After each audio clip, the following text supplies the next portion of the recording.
Hello, everyone. Thank you for coming to our talk, Just-in-Time Compilation, the next big thing. My co-presenter and colleague is Kris Jusiak. He's the author of several libraries with Boost in the name that aren't quite in Boost. Boost DI for dependency injection, Boost SML for high-performance state machines, and most recently Boost UT or microtest, a single header C++20 testing framework.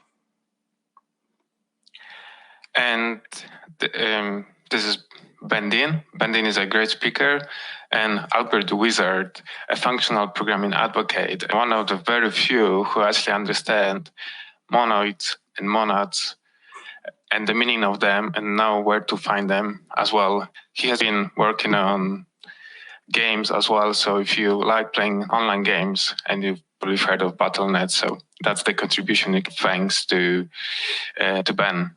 And I've been privileged to work with him at Quantlab for a few past years and really enjoyed it. And you better believe me that you don't want to miss his talk, which is at 1:30 about constructing algorithms. All right, thanks, Kris. But this talk's about just-in-time compilation. If you saw JF's talk the other day, it's a very sort of complimentary talk. JF did a great talk going into the history of JIT. Kris and I are going to talk more about the practicalities of JITting in C++, particularly based on the work that Hal Finkel introduced, which we'll talk about as we go along. So we are going to cover some motivation for JITting. We're going to look at some existing solutions in C++ and other languages. Then we're going to sort of take a deep dive into how it works based on this paper, P1609. Then we're going to riff on some examples, show some examples of things that work today based on this work and things that might work beyond C++20. And then we'll summarize and take a glimpse into the future as we think it might turn out. So why would you want to JIT something? Well, JITting is just-in-time compilation as distinct from ahead-of-time compilation. Ahead-of-time is what we normally think of when we think of compilation. But when we JIT, it's as if we ship the compiler inside the application or library so that we can compile just in time and at the point of need.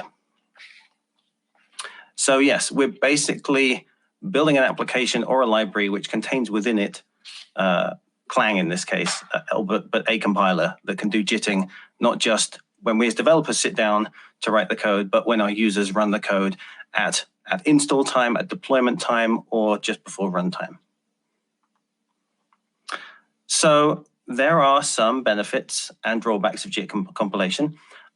Sometimes ahead of time is not possible if I have things that I don't know ahead of time.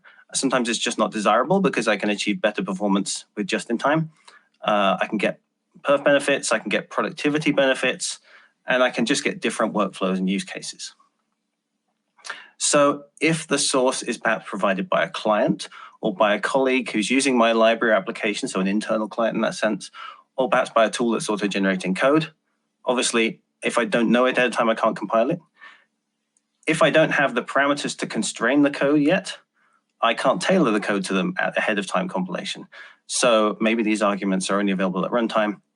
And if I compile everything ahead of time, it might lock me into an ABI. Whereas if I delay compilation to just at the point of need, just at runtime with JIT, I move to more an API level boundary rather than ABI level boundary.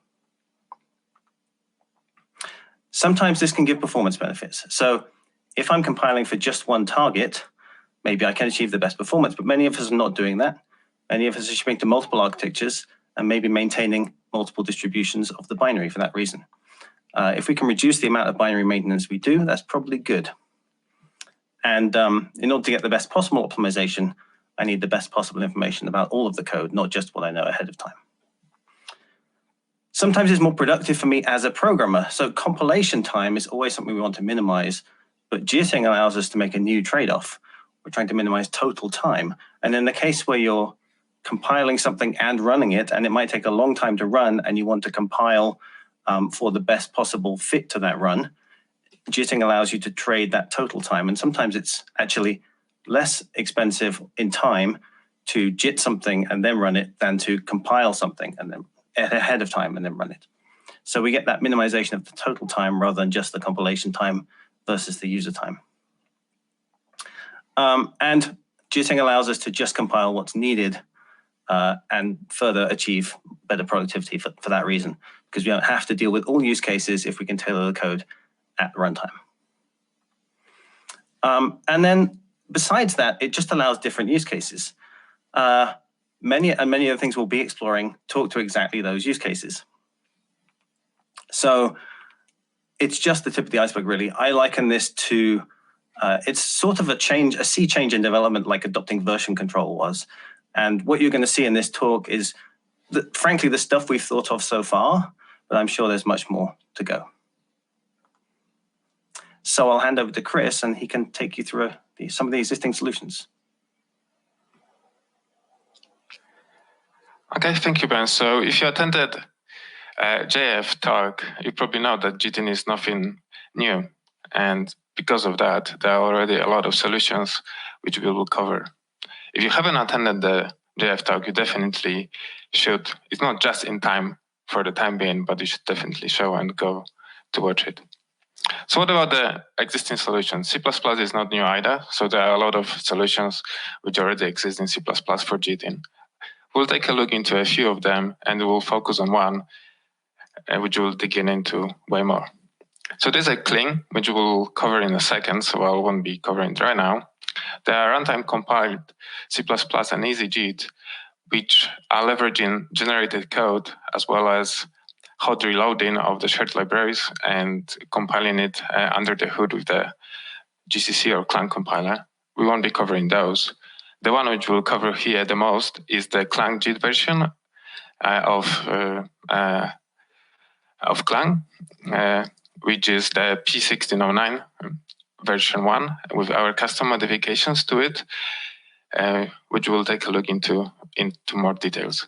There are also solutions which are more compile time as well, which is demixing is one of them, which we'll briefly take a look, and maybe in the future we'll see how that works. But yeah, there are other solutions as well which we won't cover here. So what's the difference between cling and clang-jit? Because that's something which is important to understand, because they are quite popular, cling especially. Cling is used as a read eval print loop or rebel environment, which means that it's based for interaction with the user. So user can, add includes or eval expressions and do things like that. It was primarily built for the researchers at CERN, physicists. On the other hand, clang-jit is a language extension attribute, which is totally a different approach. It's not REPL, it's just an extension.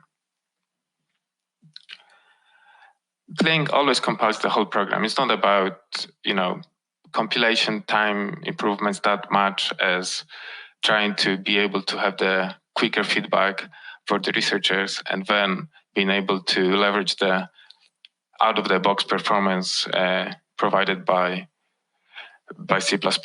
On the other hand, GTIN with the clang-jit allows of compilation of specifically annotated functions with its attribute.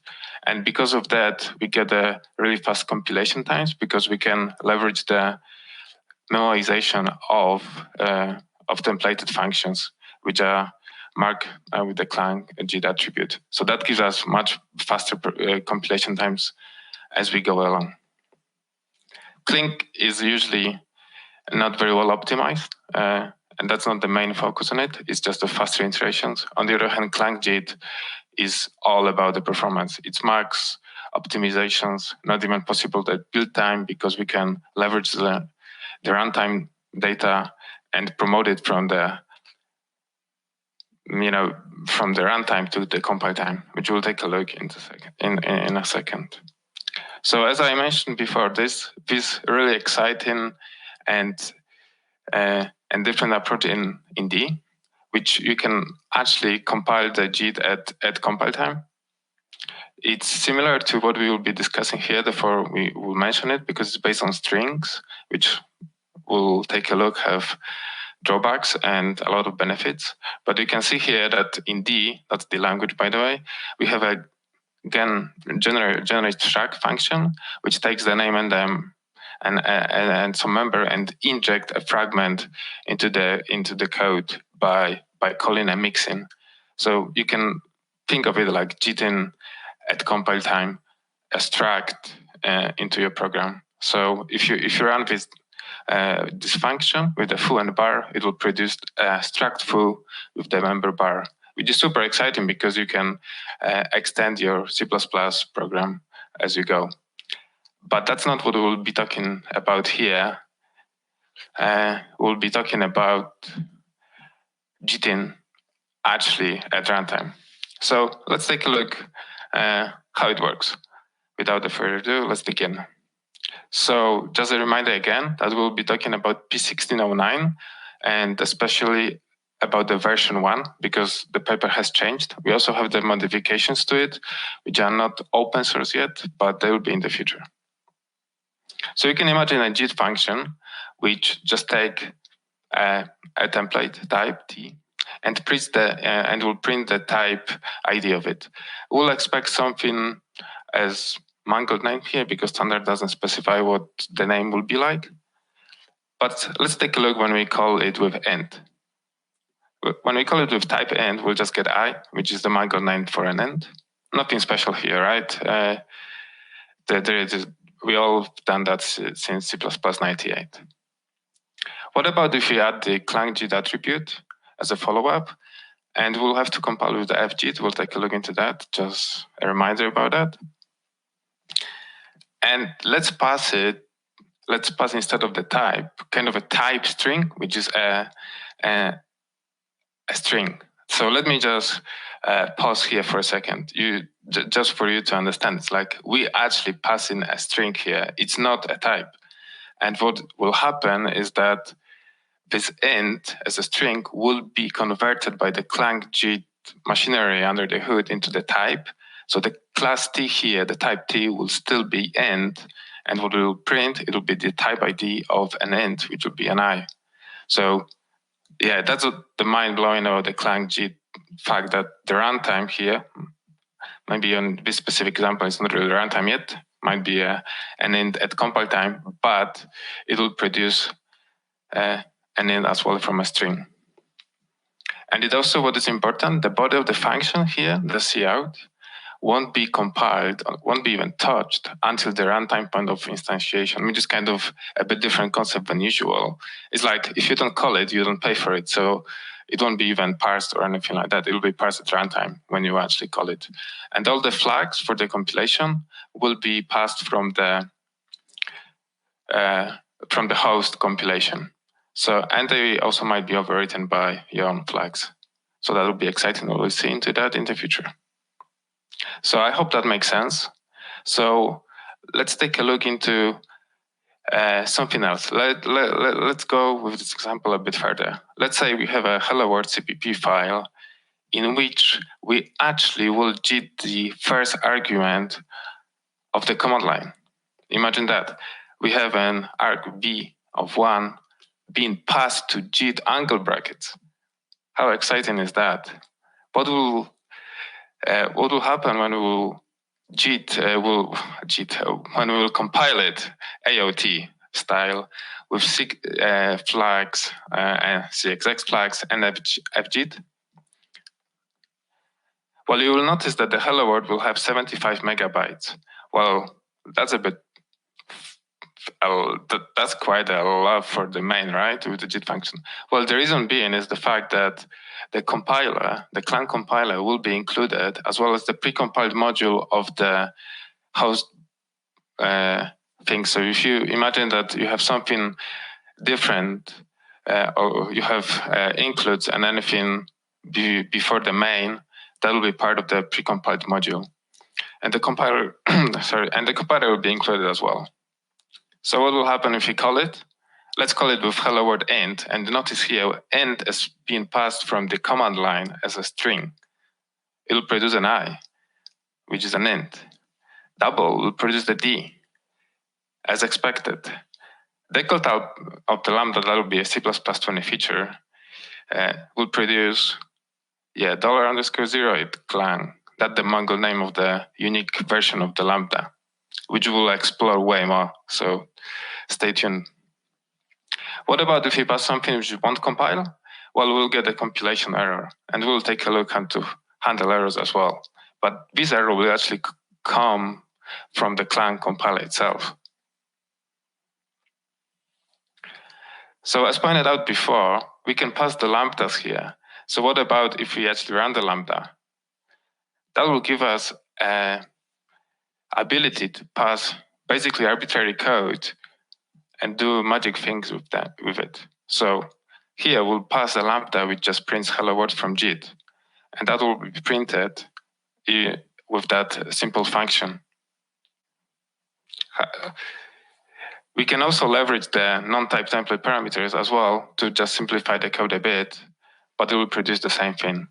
So you can see how exciting is that we can actually leverage the C++ to make modern C++ with lambdas to run basically arbitrary code. Notice here that we cannot do the includes here. So everything like the put, the CSTDO will have to be included from the host side. So handling errors, as we pointed out before, if you pass something which won't compile, what will happen? Well, in this implementation of our clang-jit, we can just get the compilation error exception. So if you did an unknown type, you'll get an unknown type was not declared in this scope because diagnostics will be passed through the compilation error and will be just printed as an exception. So that's our break for the questions, if you have any.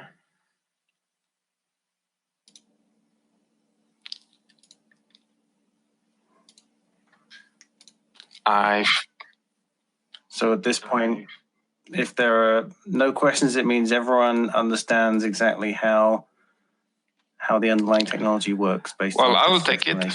So let's move on. Might be it's either scary or good. Let's assume it's good and let's move on. That will give us more time to go through the examples.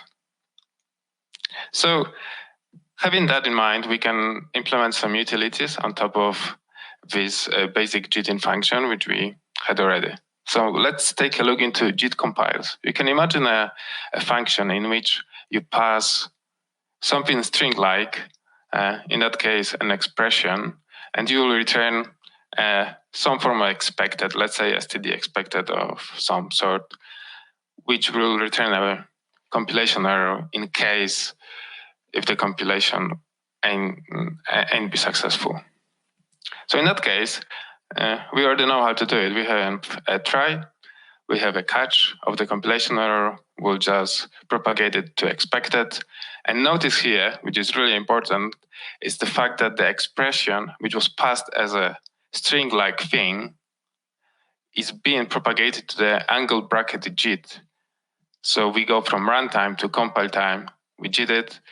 We JIT that expression. If that expression doesn't compile, then we'll just get a false. So imagine that. JIT compiles of the Lambda works as expected. If we pass something which doesn't compile, that will just fail and will just fail the assert. So we moved it from AOT to GTIme and go back to the AOT time in a sense with the assert as well, which is the runtime. But what about if we go further? Imagine that we'll introduce this JIT assert, where we will pass the expression, which we'll try to execute. And notice here that we'll do the static assert in the JIT land. So we move from the runtime to compile time, and in this compile time world, which is the compiled JIT land world in a sense, we can do the static assert, which is super exciting because then we can leverage all the performance out of it. So if you pass this expression, that will, won't trigger the static assert as expected. And this one, on the other side, it will. So you can see that that's quite powerful way of dealing with the compilation things. Yet another thing which we can discuss is the fact that, as we mentioned with the cling, the REPL kind of thing, you can imagine that the meta type, which is the string here, you can imagine in the future that would be an abstract tree instead. And you can read about it in Andrew Sutton, the proposal about the reflection and dealing with stuff at compile time. So let's imagine a vector of this string, and we'll just push back int and double, which are types, but in the string line. And we'll have some join function, which you can imagine, which will just join the first and last input iterators with the f function and add the separator at the end. And what is important here is the fact that we can leverage the runtime to compile time, but just using C++ manipulation of the meta, which is the string in that case, and maybe AST in the future, which means that we can leverage all the C++ algorithms. And as you know, Ben is an algorithm wizard here, so we can do everything we want with C++. Normal C++, we can use ranges and just produce a string version of something, and then by GTIN moving to the compile time land with it, as this example, just to produce a tuple out of the vector, and then do the things at compile time in the JIT land, which is super exciting. However, the strings has also negatives, and you probably have heard of SQL injection. SQL injection is a popular attack in which you leverage the security breach in which users do not protect themselves from having a proper checks for names, for example. So if you pass the name and you end the quote, and after that you do or true and a comment, you can imagine that the SQL query, which will be propagated from the form, will look something like that, where the name will be empty or true, and after that we'll just leverage the comment, and that will be a valid SQL, which will always allow us to log in. Well, that's exciting, right? What about CVP injection? Have you heard of that? That's a concept which actually may happen with GTIN if you're not careful. So imagine that case. You have a main, you JIT a cout, and get the user from the environment variable. Well, normal use case, right? You can imagine something like that. What if you pass John? Well, we'll get the John. What if we'll actually end the quote, do the system, remove the whole file, remove everything you have on your disk, and after that end the quote? Well, that will be a valid C++, which is important because this code has to compile. And what it will produce, it will actually print nothing. Then it will remove everything you have on the disk. And after that, we'll just have this quote, which will do nothing just to compile it. So yeah, strings have benefits, but also they have negatives. You can also imagine that being a part of the compilation time. If you have embed stuff, you can get crazy here. So yeah, there are worries which you have to consider with CPP as well. And if you want to dig into more details, please take a look into last year Hal Finkel talk about how it works in details.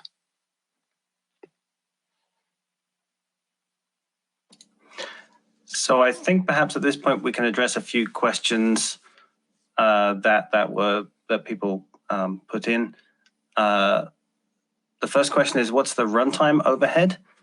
So this is the way I've been thinking about this, at least in the use cases we have, is as a there is some. I mean, the runtime overhead is the overhead of compiling C++ at runtime, and so there is, as you would expect, some overhead. This isn't this isn't yet an invisible technology that can just take code and move it into magical JIT land seamlessly, but rather I'm thinking of it as a installation time or deployment time or configuration time step which your users can apply, or which your internal users or yourself can apply. So there's some runtime overhead for sure, but you got to weigh that again, the total cost of compilation plus runtime. Another question: can you JIT within the JIT? Kris, I can take that one. Sure. So yes, potentially you could do that. However, the kernel implementation doesn't allow you to do that. But you can go meta here. As you can imagine, there's nothing stopping from doing that. So you can JIT even a different type of code, like you can JIT Python and after that JIT C++ if you really want. But the proposal itself doesn't allow that at the moment.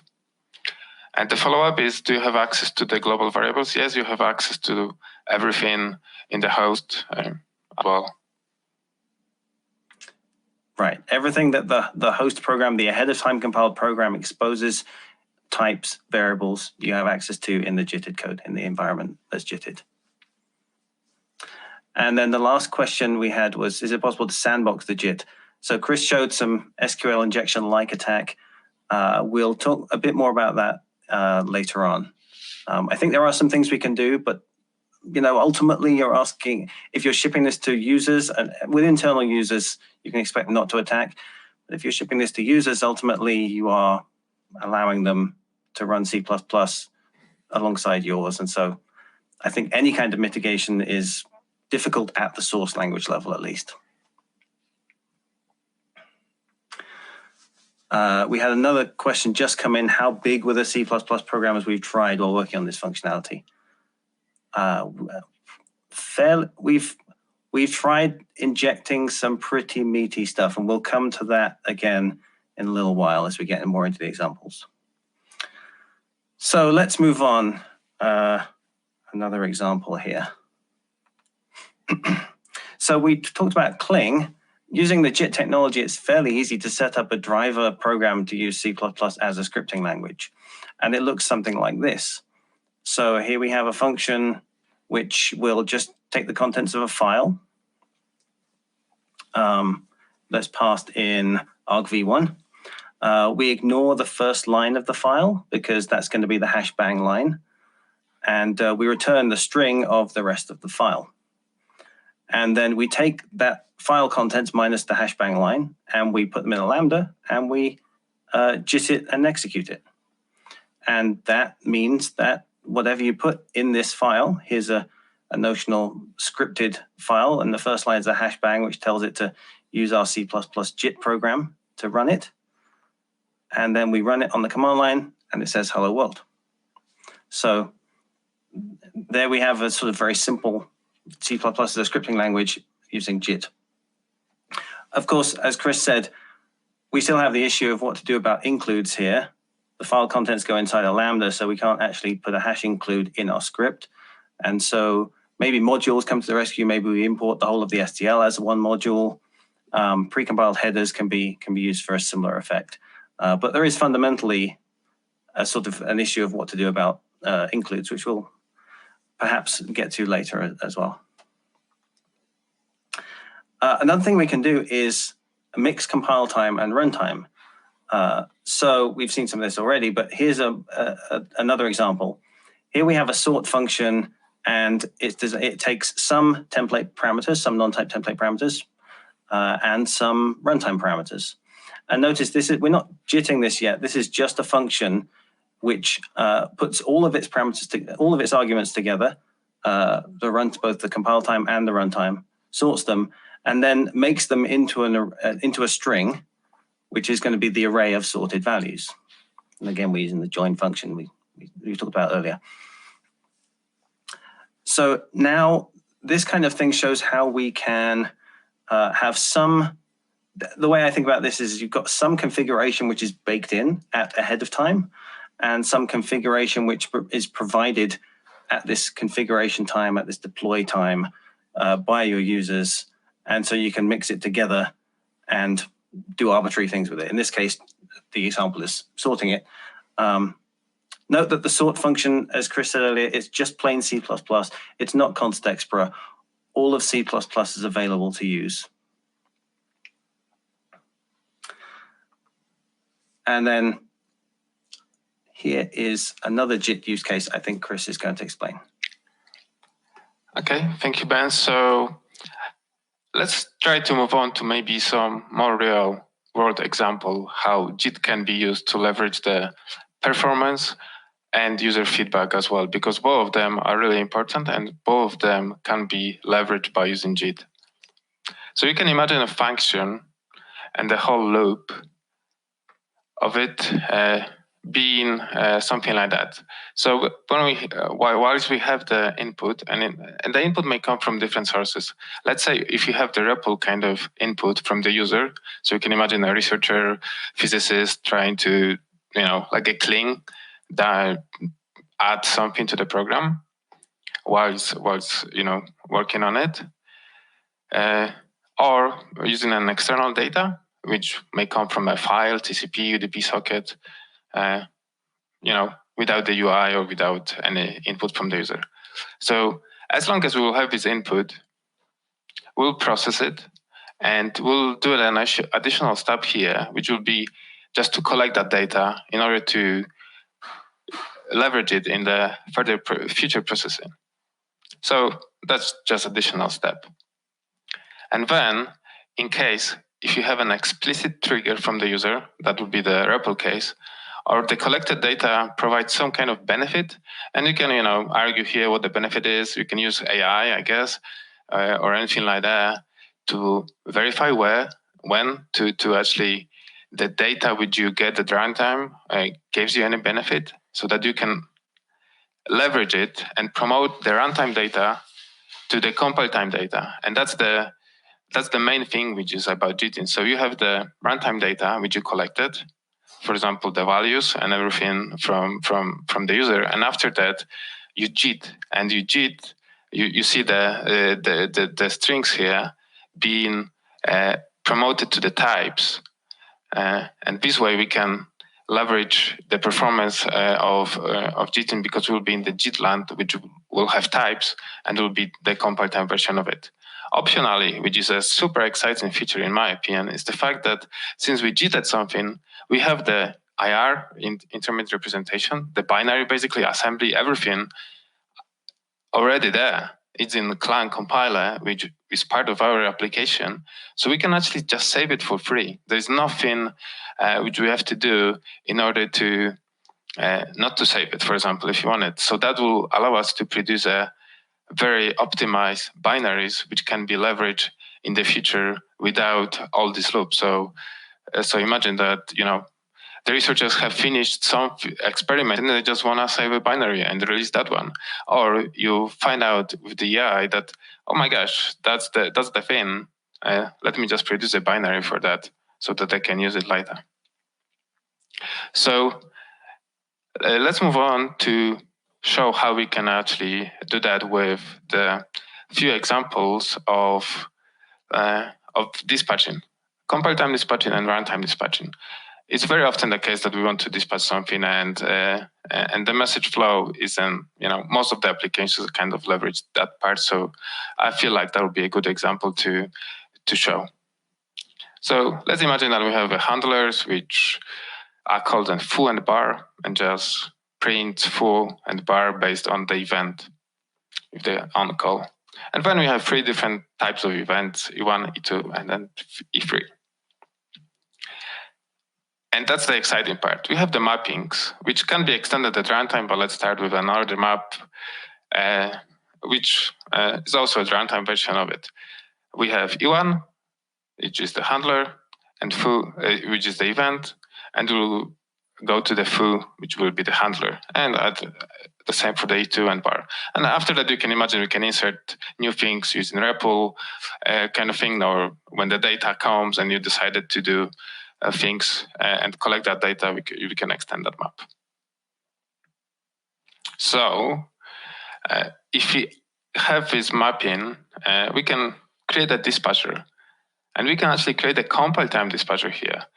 If you're familiar with Boost MP11, you'll be probably happy to see that. If you're not, I really encourage you because it's a great library and it gives us a lot of performance out of the box.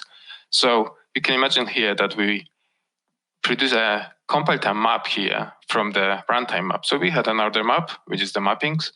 We leverage this join function again. We get the event and the handler and produce a pair list, type list kind of thing of pairs of event and a handler.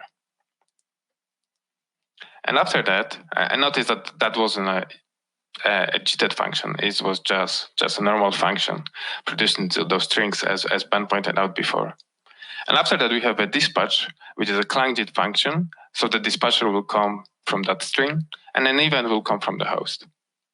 And what we'll do here, we'll just map find, which will return a handler for a given event or void otherwise, and then just call on with given an event. I hope that makes sense. So what will happen when we call dispatch? So make dispatcher will produce this compile time mapping, and then the E1, which will be the event, which will try to find the mapping for. If we call it with E1, our mapping will say that's foo, and will print and will call on the handler, which will print the foo. And what will be the assembly? That's the performant part of it. It will actually be just the move to the move foo into the register and call the puts function. That's all. That's all which has to be done. So it's like super efficient. Well, cannot be even more efficient, right? What about E2? It will call the bar as expected. So that's a way of getting compile time dispatch using the runtime information from the GTIN when you're ready for it. What about if you call E3? Well, this map find won't be able to call it to find it, and therefore will return a void, and we'll get this runtime compilation error. So like just in time compilation error because it has no members. So that's where you have to be careful about as well, which you can get the compilation errors actually at runtime, not ahead of time. You can also call it with unknown event, and that will be a compilation error. That won't be a runtime compilation error in a sense, because the E4 is not known from the host. So, okay, but compile time dispatch is not always possible. Sometimes the input data is totally runtime. You can imagine the socket, you don't know what it is, you have just some definition of the protocol, you need to parse it or whatever. So let's try to make that happen with the runtime dispatch. So for the simplification, we won't use type traits or anything like that. Let's say we have just events with IDs, and these runtime IDs will be corresponding to those events. Then we'll just make dispatcher as before. But instead of producing the type list, we'll just produce a switch. We can actually generate the switch statement within the Lambda, which will take the ID, runtime ID, and in default case, we'll assert. And in other cases, we'll just do the case on the ID and call the handler on. You see the string manipulation here just to produce the switch code correctly.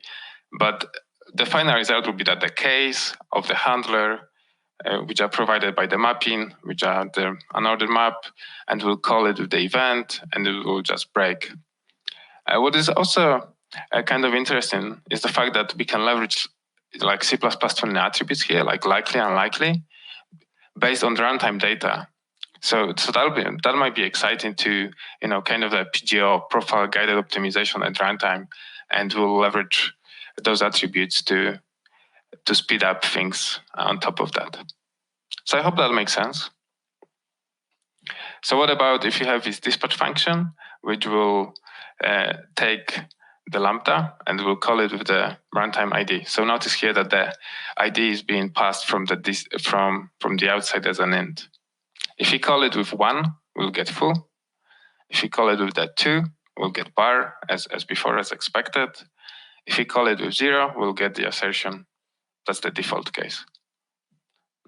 Nothing really special. It works as expected, produce the switch case at JITtime. So moving on. So that was kind of exciting. We moved to GTIM and leverage the runtime information to make it much faster. But I mentioned that before, that what is super exciting is the fact that we already have all this compiled function in the memory, so we can actually leverage it and save it. So let's imagine that the JIT attribute for our dispatch function will have these additional flags, because we would like to, for example, make it as fast as possible. We'll do 03 or 09. If you listen to the keynote, we went debug, and we'll just try to produce the intermediate representation, which is IR here, because we're using Clang, so it will be in the Clang terms. By default, the flags will be propagated from the host, so maybe host wasn't built with the ndebug because we didn't get an assert here. And the dispatch function takes an ID. And notice here that the mangled version of that function won't take any templates. So the clang-jit will remove the template part of it, because it will be moved from the template to the IR. So everything will be inlined in the IR. So we don't need the types for the templates anymore. And therefore, we can easily just remove them from the mangled name and just call the dispatch. So if you dispatch with the mappings and one, that will produce full as before, but it also will produce this intermediate representation file on the disk. We can also take the pointer to that function, and that will produce the IR information without really dealing with with running it. So imagine that we have a main function which just kind of extend that function, just a simple dispatch with the end. As I pointed out just a second ago, we don't need to pass the templates anymore, because the mangled name was removed by the clang-jit attribute when we saved it. So it's just a void dispatch and end. And then we can leverage the command line argument to illustrate that we can take the runtime value of the first argument. So you can imagine our loop that would be somewhere where we were JITting. Then we'll use LLVM static compiler to produce a binary out of this IR, which takes basically no time. It's a very simple one-to-one translation. And then we'll compile it with our main. And notice here that we don't have to pass the JIT flag anymore. That will produce the optimized version of that binary, which will be just 1 megabyte, because there is no compiler included into it.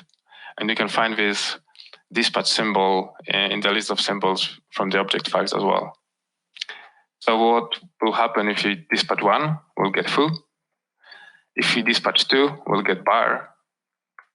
If you dispatch 0, nothing will happen, because that was an assertion, and assertion was removed by the ndebug stuff. And the produced assembly will be very optimized switch case, basically, with a few jumps and few comparisons, as switch would do. So there is nothing related to the unordered map or anything which host had, and it wasn't really used by the fact when we JIT after the GTIN in the GTIN land. So in a sense, let me rephrase that. Everything which is here in the main, it's just a part of the JITted function, and everything was required by the JIT land in a sense, nothing else. So I hope that makes sense. And I hope that's exciting for you as much as for us.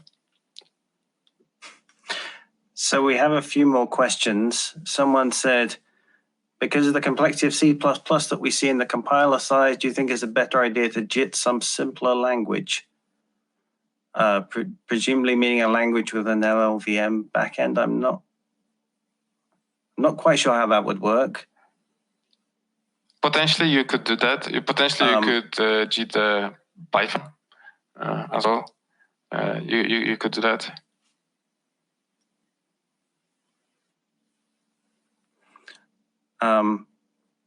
Does this allow for something like lazy constant initialization?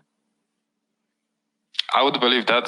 Yes, I think so. I think that's a good description of what JITting is actually doing, because it is constant, lazy by default, in a sense, if you look at it like that. Someone says, does JITting a function on the host side make it easier to reverse engineer it? I don't think it makes it easier or harder, because it's basically the same compiler on the host side as on the JIT side. Yes, I agree. Would you say that same thing, Kris? It's basically identical. It's C++ being compiled with the same compiler, maybe different flags. So yeah, you can imagine all of crazy meta examples when you JIT a function with different flags, and after that, another function with different flags. Try to use that together. And there are like totally meta crazy examples which you can think of, which you will not get into.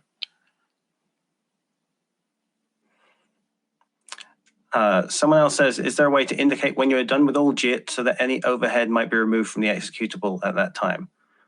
Well, it's more a case really that you can produce a JITted executable, as Kris showed, which no longer has the compiler inside it. If you still want to JIT, you still fundamentally need the compiler. But this production of a JITted executable is kind of this. It's not really runtime. It's not really compile time. It's more configuration time or deployment time, as I've mentioned, at least to me.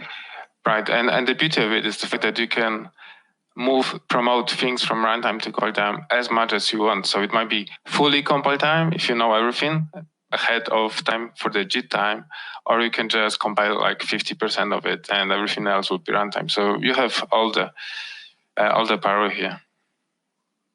Right. I think we're going to push on, and we'll take other questions at the end, perhaps.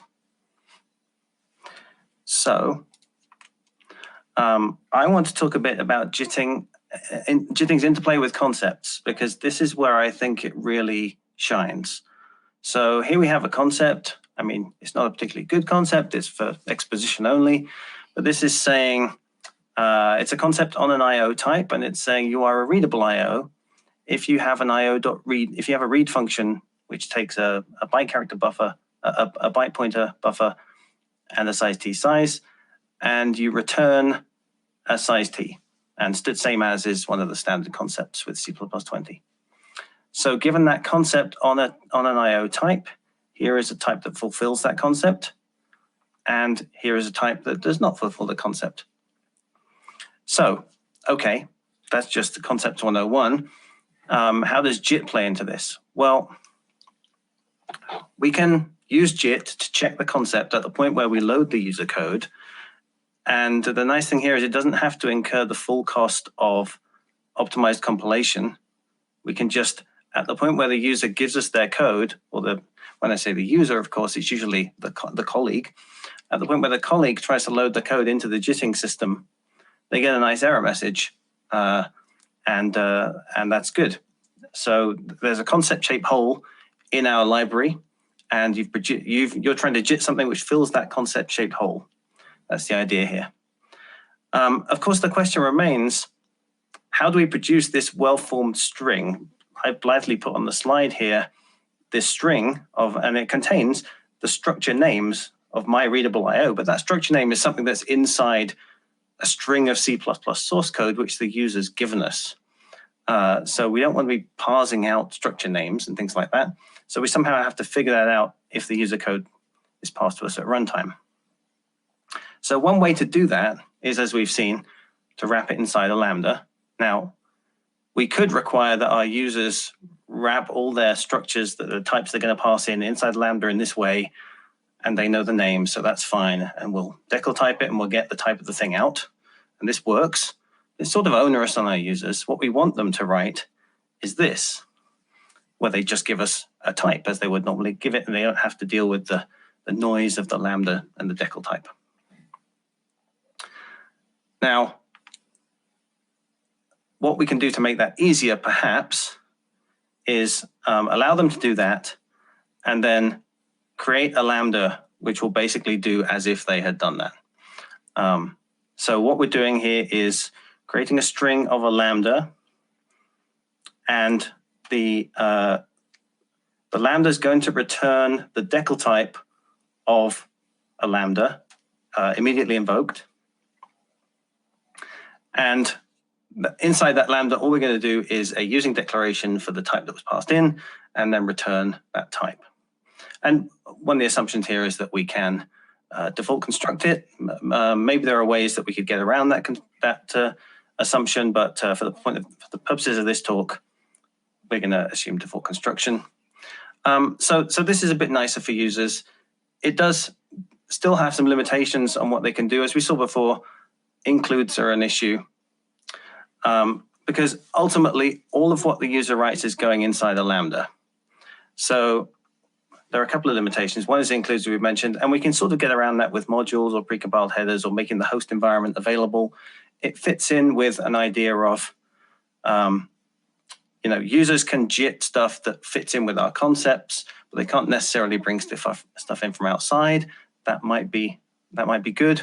Or in the case where we want them to include a third-party library, we could allow them to control the linking flags or the compilation flags and introduce their own modules or precompiled headers.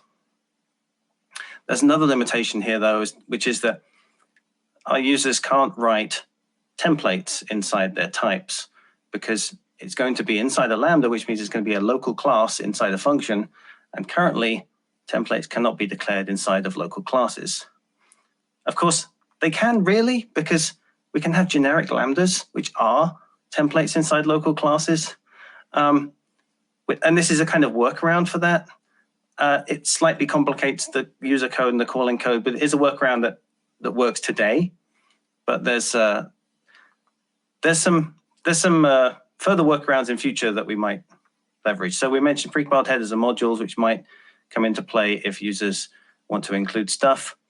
We've got the future possibility, maybe the far future possibility of AST snippet injections using the meta or the various meta proposals that exist. In the nearer future, I think we've got a better chance for templates and local classes, especially since we do have them already with generic Lambdas, so there should be relatively little implementation problem with that. In fact, there are 2 papers which I believe have been seen by the standards body and now perhaps have been merged into one that both propose this idea, allowing templates and local classes. So, to me, the 20-year game programmer, my head just thinks of JITting as a concept for modding things.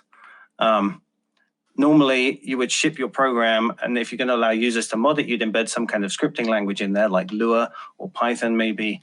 But if you're shipping a JIT-enabled application, then you get this modding in C++ at, as I say, at configuration time, at install time.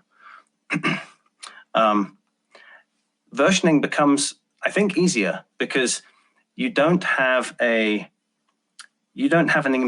explicit versioning system. You have an implicit versioning system, which is to say, here's the concepts I want you to fulfill. Here's what you must do in order to compile. If you compile, you are the correct version. You don't have to manually version things so much. You don't have to deal with ABI issues and DLL versioning, if that's your plugin architecture. And someone earlier asked about sandboxing. Like I say, ultimately, if we're asking users to run stuff on their machines, sort of non-hardware based sandboxing or non-hardware supported sandboxing is very difficult at the language level. But we can do a certain amount of sandboxing with the type system. So, here's one idea I had for doing that. We'll have a privilege level tag, and whenever we JIT something, what we'll do is take the user code and we'll wrap it inside a very thin wrapper class, which is just going to tag it with this privilege level. maybe in this way. And then we will have appropriate constraint functions so that they can't be called with the user types. Now, this speaks to us calling things sort of accidentally. We could also use the type system more to dependency inject APIs which the users are allowed to use and sort of wall off the rest of the stuff. You know, ultimately, as I say, this is C++.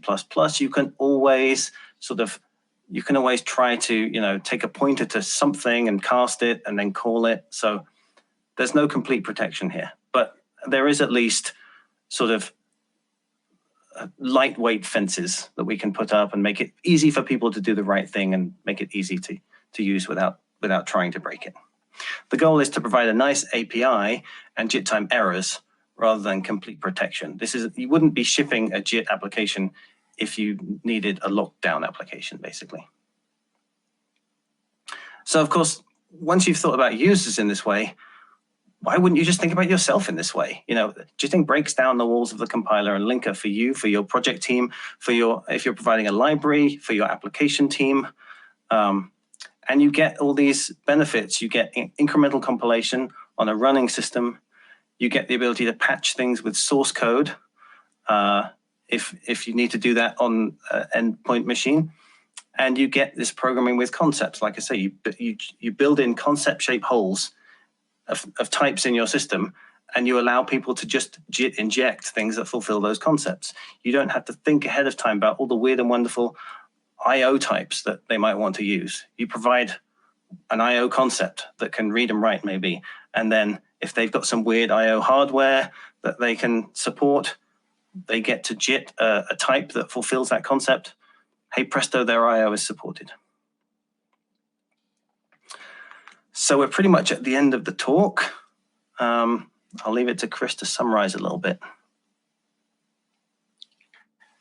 Thank you, Ben. So let's just quickly summarize what we've been discussing here and what GTIN allowed us and what we can actually do about it in the future.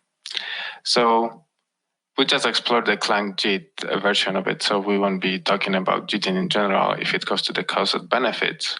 But there are definitely benefits of and cost of using that functionality using the clang-jit proposal. So the first benefit is the fact that we can, you know, improve the runtime performance, because optimization based on the runtime data and available hardware are something which you cannot do ahead of time, but we can do it at the JIT time very often, and that's a huge benefit which will, you know, allow AI and other things to make things happen at runtime. The negative, as we pointed out, is the string version of it. Means that we have these security concerns and some other issues with it potentially. Compile time performance is yet another super cool thing about the clang-jit version in comparison to, for example, Cling, because we have all these benefits from memorization of the templated functions. So that's pretty cool, and that sped up the compilation of JIT classes by far in comparison to generating code and try to compile it with the compiler under the hood, because we can skip a lot of phases and it's already memorized in most of the cases either way. We don't support compile time injection though, so it means that we cannot do the mixing part of it with the D. That would be awesome if we could do that. And having direct access to the host is a huge benefit, because we can access everything from the host, and that always benefit because we can pre-compile stuff ahead of time.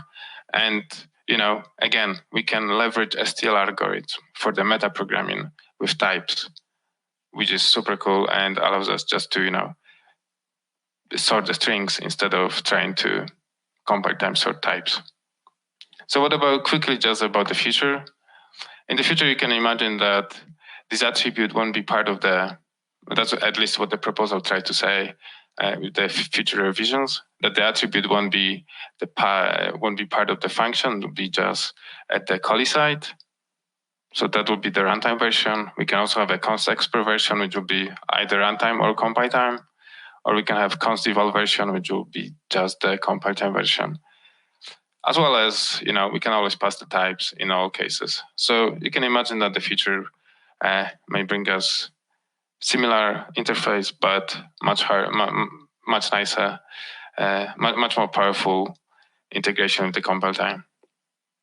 And the stringless solution, that kind of maybe brings it to the reflection proposal when the AST node might be leveraged. And here to Reify, it's from Haskell, and I have to thank you, Ben, for that term, to understanding of that term. And Andrew Sutton also is using it right now. Probably heard Ben talking about it. It sometimes is taking something that is abstract and regard is it as a material. So it's like something abstract moved to the real world in a sense. So you can see here that we produce a meta type integral constant out of the runtime value and make it, concrete as a type. And after that, we'll be able to just call it at compile time. So you can read about it in Andrew Sutton, compile time metaprogramming. And that will be it. I guess I'll let Ben finish. All right. Thanks. Thank you, everyone. Thanks, Kris. We do have a few questions left over. We're right at time, but we can take a couple of questions. The top question is, this all seems very similar to eval in JavaScript. That's something largely discouraged in modern JS. How is this different / more useful? Well, I think the simple answer for me is JavaScript is dynamically typed and doesn't have concepts. It's fundamentally different. Like you're not necessarily allowing free reign. You're saying you've got to produce something which is this shape and which fulfills this concept.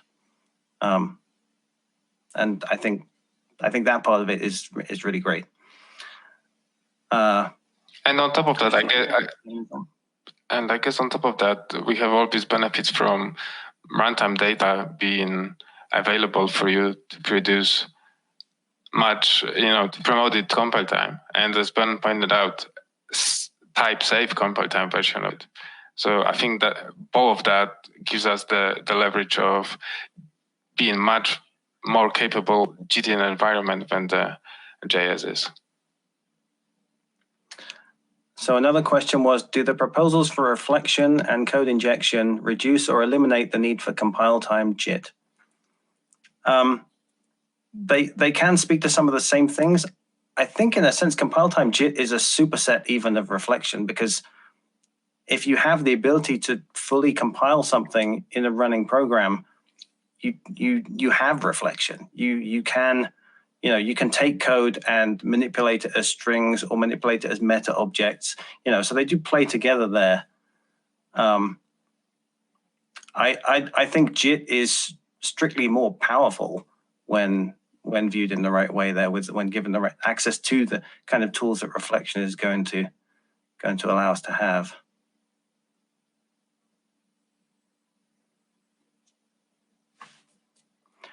So we should probably just wrap up there then. I think. Thanks, everyone. There is a SIG-JIT channel in the Slack where you can ask more questions if you need to. Thanks for coming to the talk and have a great rest of conference. Thank you.